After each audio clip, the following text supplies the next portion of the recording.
Bonjour, Miss Elena. Bonjour, Mijan. Merci beaucoup de nous avoir accueillis. Donc, ici, pour les gens qui ne savent pas encore, Elena est militante pour les droits de femmes, ici en Belgique et en Afrique aussi, et aussi une des femmes les plus influentes de la diaspora africaine, ici en Belgique. Elena, oui, pourrais-tu nous raconter un peu ton parcours du début, qui es-tu, etc., pour les gens qui ne connaissent pas encore?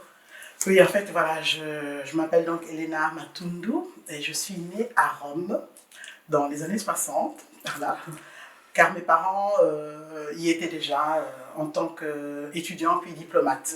Je suis venue donc en Belgique pour effectuer mes études en français, vu que je les pratiquais en italien et voilà. En venant ici, je me suis rendu compte qu'effectivement, j'avais beaucoup de mes compatriotes qui y vivaient déjà, et c'est comme ça que je me suis intéressée vraiment à mon pays, en fait. J'ai appris à connaître mon pays en Belgique. Donc pour moi, c'est vraiment en Belgique que j'ai appris à savoir ce qui se passe dans mon pays et connaître mon pays. Ce qui m'importait le plus, c'était de savoir ce que je peux faire pour mon pays tout en étant ici. Donc c'est comme ça que je me suis lancée donc, dans l'associatif. Voilà. Et je pense que vous avez créé votre propre association avec d'autres femmes qui s'appelle GFIA. Oui. Qu'est-ce que vous pouvez nous en dire plus?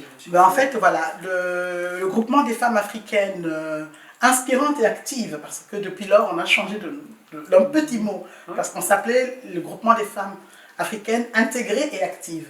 Mais le mot intégré, à la longue, ça nous a dérangé. Et au fil du temps, on a constaté que les personnes qui nous ont côtoyées, les personnes que nous avons guidées, que nous avons accompagnées, nous appelaient les femmes inspirantes. Et en fait, elles disaient que c'est nous qui les avons inspirées pour se lancer dans leurs projets, pour monter leurs concepts, pour trouver des idées. Et c'est comme ça qu'on s'est dit, ben, tiens, ce fameux I, en fait, ce n'est pas intégré, c'est inspirante. Le GFIA donc, est né en 2008. C'était suite aussi à une interrogation sur l'image de la femme africaine auprès de la communauté autochtone. Donc, ici, en fait, on se demandait comment ces gens nous voient et pourquoi ils ont toujours cette même image tronquée de la femme africaine. Alors que nous, on ne se reconnaissait pas, en fait, dans ce miroir qui voulait bien nous montrer. C'est pour ça qu'on s'est dit, non, il faut qu'on montre qu'on existe, qu'on est des femmes, nous sommes là, nous sommes intégrés dans la société et que nous évoluons tout à fait comme les personnes qui vivent ici.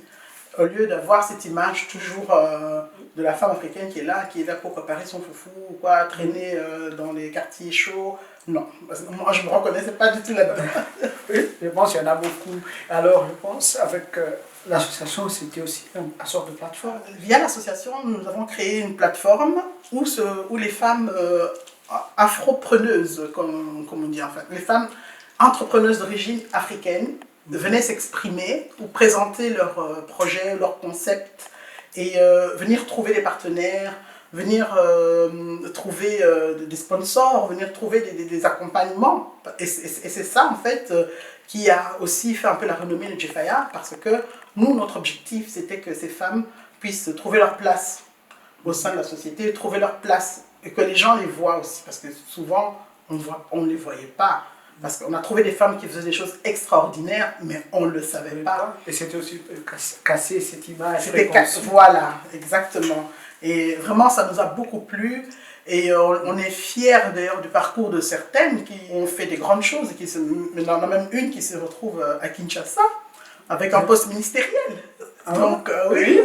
Et vraiment, notre rôle, c'était vraiment d'accompagner et de montrer, de guider ces femmes vers le succès. Comme de les inspirer pour dire vous êtes capable. Surtout. Vous êtes très proche de Dr Denis Mukwege. J'ai rencontré le Dr Denis Mukwege en 2010-2011. Et c'est justement dans ce questionnement de qu'est-ce que nous, en tant que Congolais d'origine, pouvons faire pour aider notre pays.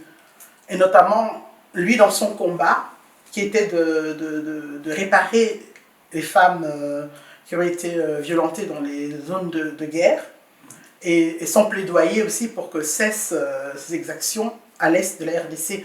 Et c'était ça, en fait, qu'il fallait faire en sorte que ça soit un peu plus connu et reconnu, qu'on reconnaisse son travail. Et c'est à partir de là, donc, avec la SBL, on a décidé donc, de monter une campagne de sensibilisation, de communication, et une campagne pour que le docteur puisse être le prix Nobel de la paix.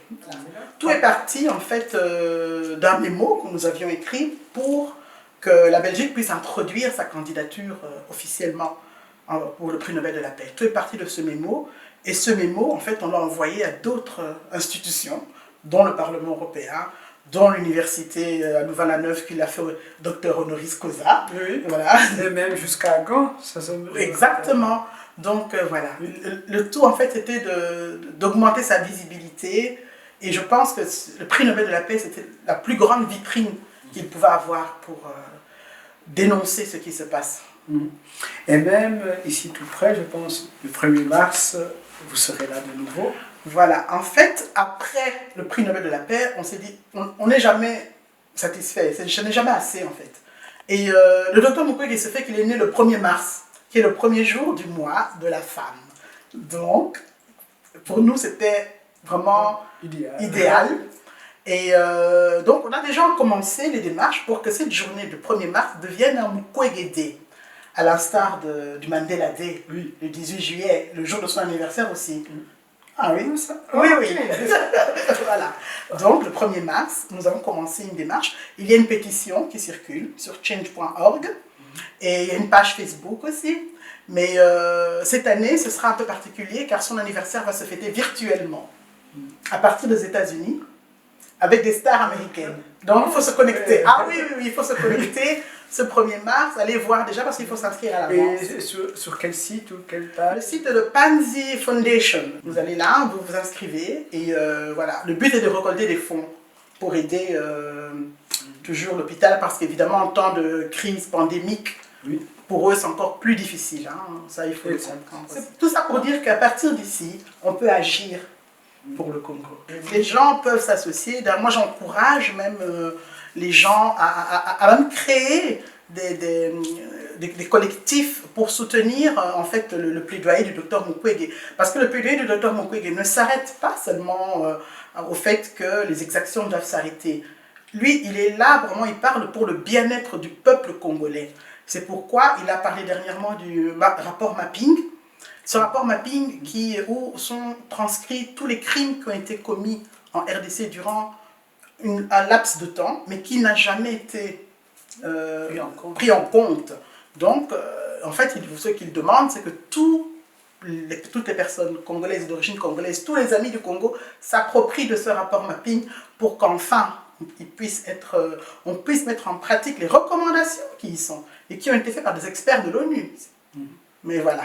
Le militantisme n'est pas seulement d'écrire sur les réseaux sociaux, ce n'est pas seulement de marcher ou faire des manifestations, c'est faire des actions et des actes, poser des actes, et qu'à partir d'ici, on peut le faire aussi pour aider la population congolaise.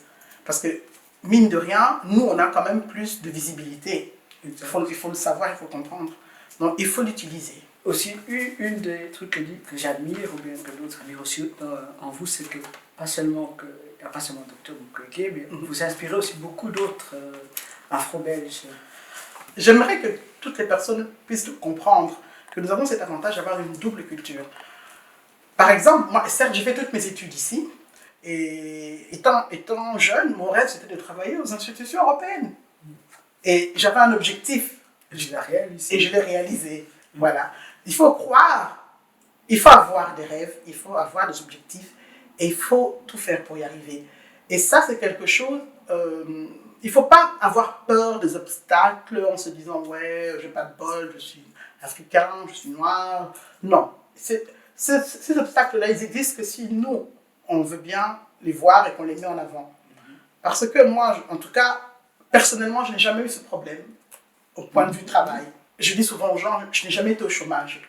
Les gens s'étonnent, ah bon, je ne sais pas ce que c'est qu'aller pointer. Jamais. J'ai fini mes études, marketing, distribution, relations publiques internationales, j'ai fait mes enfants et puis j'ai été travailler. Et depuis, je ne me suis jamais arrêtée. Et qui a aussi souvent créé ton propre emploi dans certains. Voilà, oui, j'ai créé mon propre emploi à travers l'ASBM, parce que ça je pouvais.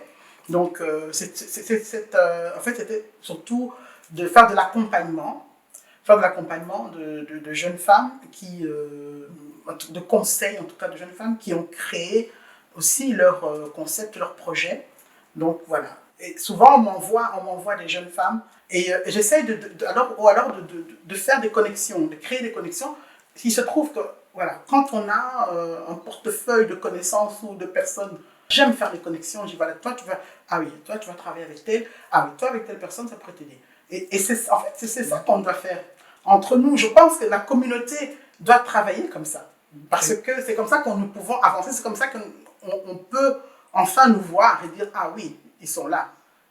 Que pouvez-vous dire pour inspirer les générations futures? Aux générations futures, donc, je leur demande d'avoir un objectif et d'avoir un chemin, étant donné que nous avons tous reçu les mêmes cartes, et d'atteindre cet objectif, de tout faire. Éviter de se mettre dans la tête qu'il y a des obstacles. Les obstacles, pour moi, ils n'existent que dans la tête. Et une fois qu'on a retiré ces obstacles, on fonce et on ne s'arrête pas.